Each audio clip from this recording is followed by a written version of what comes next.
My name is Jada. My creative name is Adayomi, which means bringer of joy. I'm a photographer, a poet, a videographer. What inspires my work is just real life. I'm someone who's always loved telling stories. I've always said that film is like the perfect art form because it combines music, fashion, and everything into one. And with poetry, a lot of my poems are Black-centered or about heartbreak. And then that's what made me realize that I really love what I do because it's just a way for me to connect with people. It's a compliment within itself to be like, oh, I want to take a picture of you. Like, this is such a great moment that I want to capture it. It's very telling what people choose to photograph and choose to write about. This was in the moment she was getting her makeup ready for the shoot that we were doing. With brown skin, when I make brown shadows, it just makes her skin more lush. You see the theme of her not looking at the camera because once again, it's not about us as the viewer when I create my art. It's about the people in it. I'm really big about balance in my photography, but just like she's about to fall off the bed. I don't like it. It's like, it's a space, no.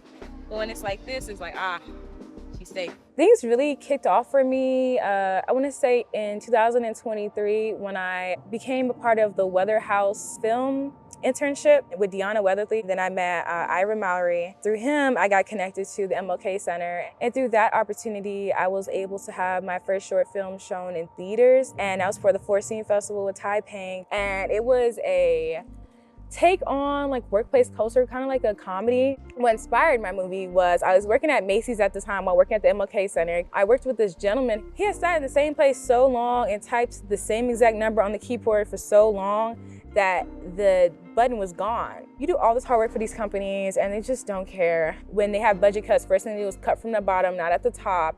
And we often put so much pressure on ourselves to please them.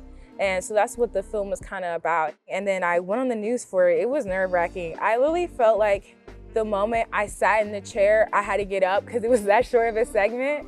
And now we have Alberto and Jada, who both wrote and directed their own short film during their 6-week time, and it'll get shown.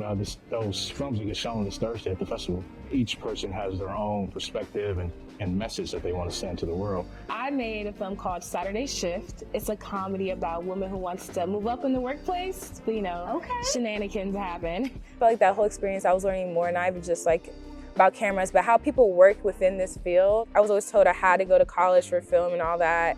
So I think things, especially like the arts, should not have that requirement because it's like, do you have the passion for it or not? So my next thing is to really just work on another short film. Recently though, had a art showing at the Murphy Art Studio. Got to show my art without having to worry about selling it. And I felt super received in that space. That's it for right now, but more to come. Yeah.